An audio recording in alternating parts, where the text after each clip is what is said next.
Okay, we're good. First of all, sorry about this. Right now I'm in my parents' house. This is actually my old room from when I was a little kid. Look at this. Back when I was a tractor fanatic, now I work on the real things. Back then I had all these going on over here on the shelves. Okay, so let's get right into the topic. You want to be a firefighter. You got it taken care of. You know what's going on. You know what to do. Right? You got either the 13-week courses going on or whatever is going on where you live or what your jurisdiction is. Just as long as you are fit and disciplined, anybody can pass those courses that you need to be a firefighter. What about the interview? What are you going to do about that? The big interview that everybody's terrified about, that you have to sit down, have to talk to your captain about, right? You're scared about. He's going to ask you a bunch of weird questions, like, he's going to give you a bunch of specific scenarios. What's going to happen if, Fred goes into the kitchen cabinet, takes all the, protein mix, what are you going to do about it? All those really weird specific questions that you got to answer perfectly or else you're out. Well, I'm going to show you how to answer those coming up. Stay tuned. Okay, so here's what's going on. What I'm going to do first of all is I'm going to share with you my experience of my interview and where I went wrong with that, and then I'm going to correct myself. I'm going to teach you and show you what I did wrong so that you can do it better. So let's start off. So I'm a Vestal firefighter. It's 100% volunteer, right? Our department is 100% volunteer with 70% of all the other United States fire departments. So, here's what happened. One day, I was online. I decided I wanted to do this. So, I went to their website. I went to the vestalfire.com website, and I went to the support hotline, and I sent in a question, right? How do I do this? What's the first step? What do you want me to do? Well, I was not prepared for what happened next, because I was thinking that once I sent that in, it was going to be like a 2-day wait before I got the email back, and, captain or whoever emailed me back was going to, take me over to the station and just show me what to do or hand me an application or something like that. So I was really not prepared for what I'm about to tell you happened. 30 minutes after I sent in that question, I got an email back from the captain saying, "We can take applications from this time to this time. Can you meet me down at the station at 6 o'clock p.m. on Monday?" I said, "Absolutely." So, 5:30 on Monday, I went to the station, right, half hour early. I went to the door of the station, and I can assure you, with clarity and certainty, that I have never been more nervous in my entire life than when I stepped foot in the garage and I looked up and saw the headlights of Engine 4 staring right back at me as if it wanted to run me right over. So I was greeted by a lieutenant and another firefighter. I think he was a rookie. I know him now. I'm good friends with him now, but I think he's still a bit of a rookie. So, captain shows up, rolls up in his truck, and looks me in the eye. He goes, "Come on up to my office." I'm like, okay. So here I am thinking that we're just going to, go through. He's just going to talk to me a little bit, guide me through it, right, and then hand me an application and send me on my way. Well, we get down in the lounge room, right, where all the other guys go to just kind of hang out. There's nobody in there, right? This is in the middle of the pandemic. This is like a couple months ago, right? So right when it was first fresh. So we sit down, and he starts asking me all these questions. That, I did not know it at the point. But after that, looking back, that was the interview that I went through, right? So I was not prepared for that. At all. The questions that he asked me were questions like, very simple questions, like, why do you want to be a firefighter, right? What do you think you can add to the team? Stuff like that. What are your abilities, right? Just questions you'd get asked at a regular job. And I think it does differ. The lighting just got fucked in here. I think it does differ. I mean, I know it differs with a paid fire department, because with a paid fire department, you're there overnight.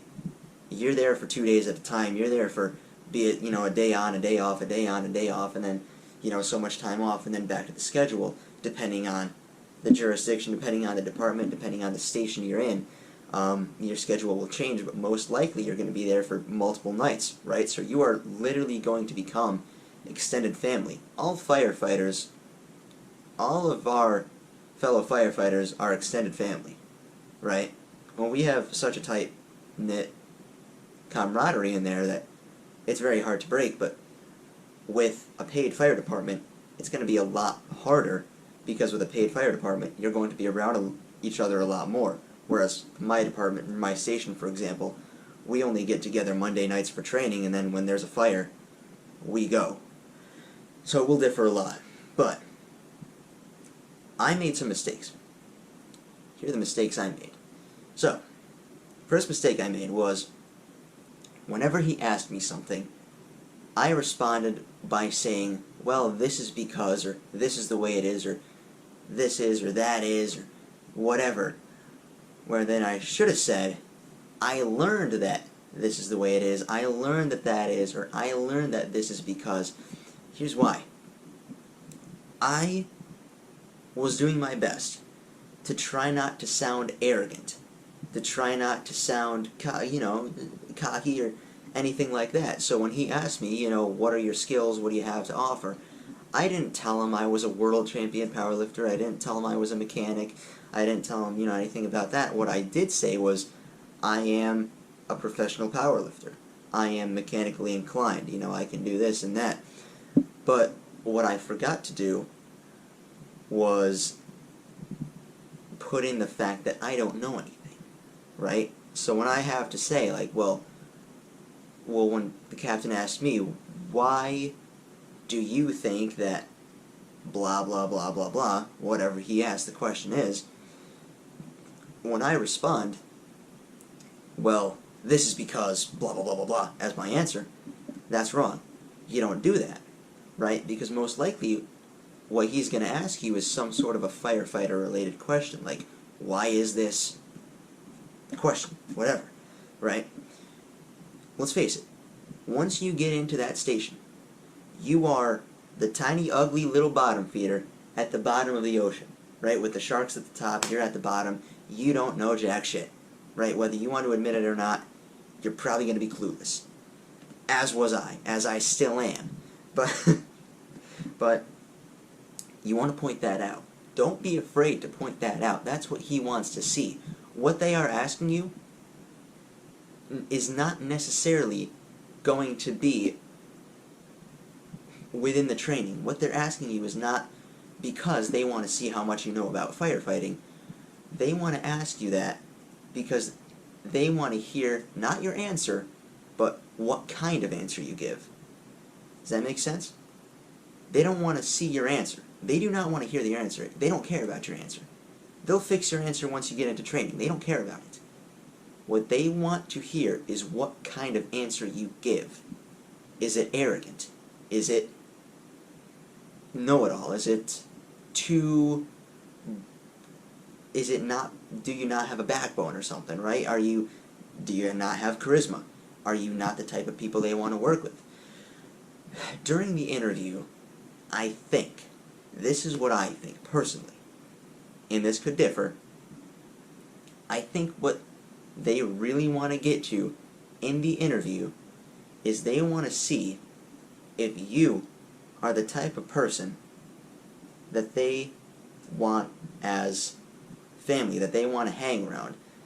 This is going to sound stupid and it's going to sound funny, but this, I think, is the hardcore truth.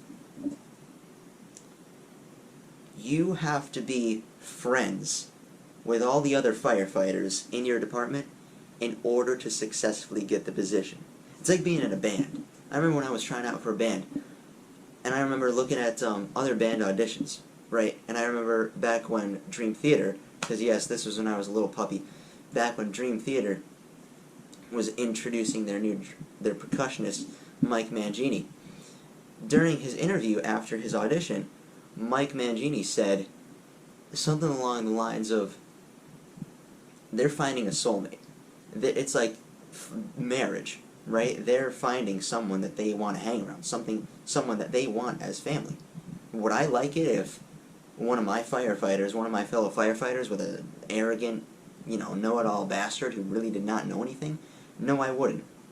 So basically I wouldn't want anybody else that goes to my school to be a firefighter with me. But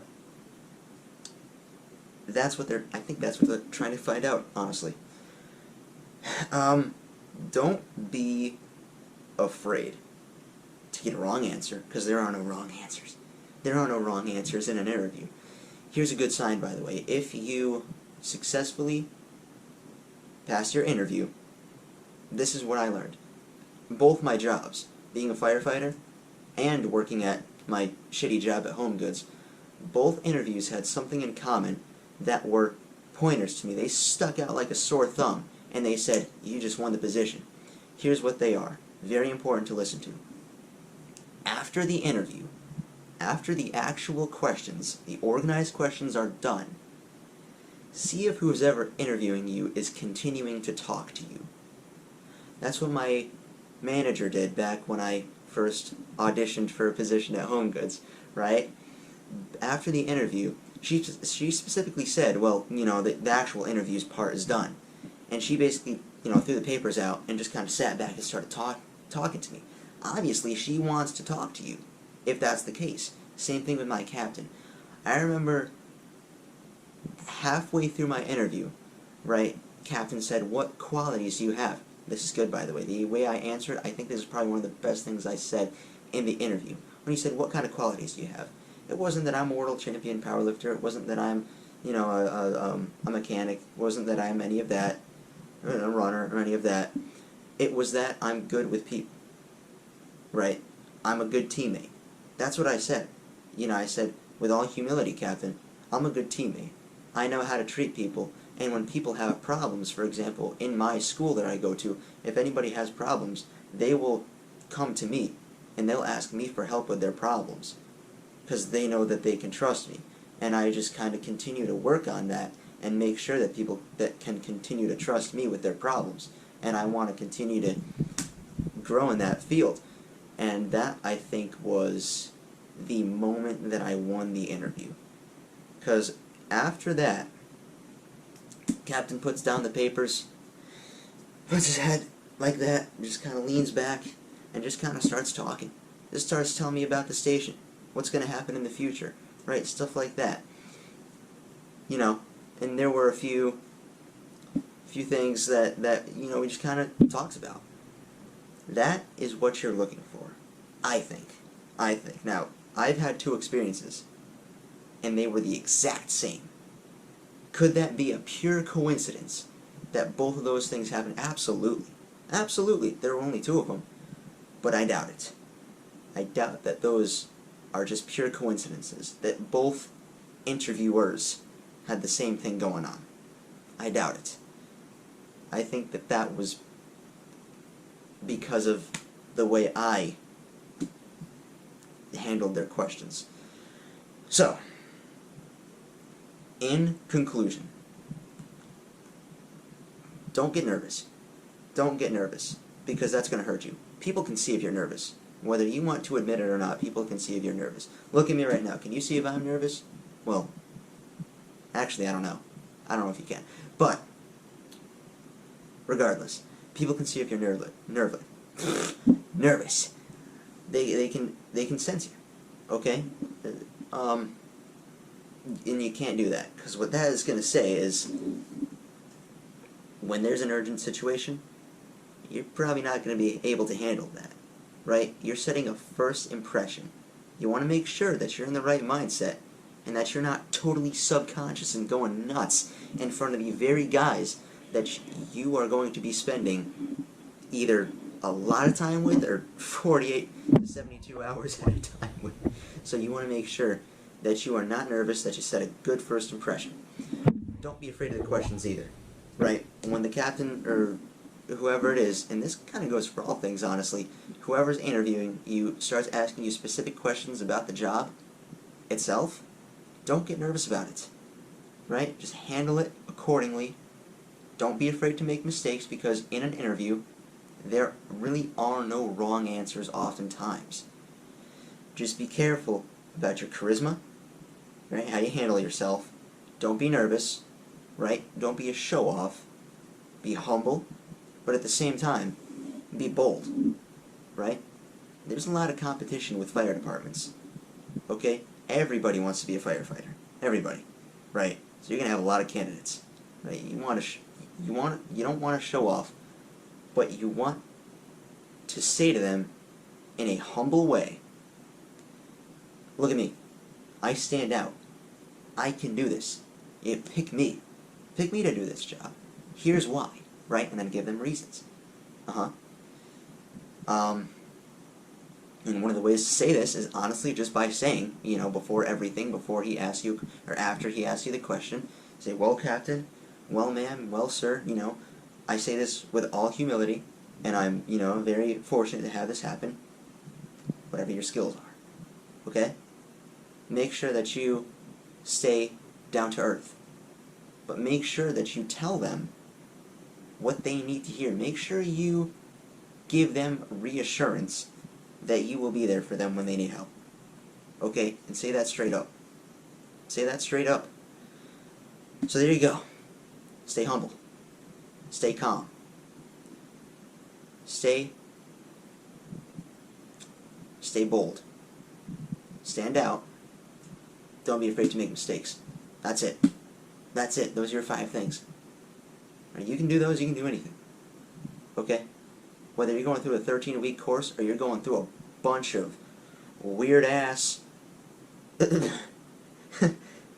year-long training that's spread out into chunks like I am, make sure, if you're physically able to do that, which you're fine, right? If you're watching this video and you're preparing, you're fine. You're fine. It's okay, right? Just make sure that you handle this. Interview will go fine, alright? That's the most important thing, the interview. Once you do that, you're good. Guys, thank you for watching. I know this video was a bit long, so take care. I'm working on another video. I'm actually using my GoPro for this because my phone is trashed right now. Oh, nice. Someone liked my comment. And that's it. Alright guys, take care. Thanks for watching. Peace.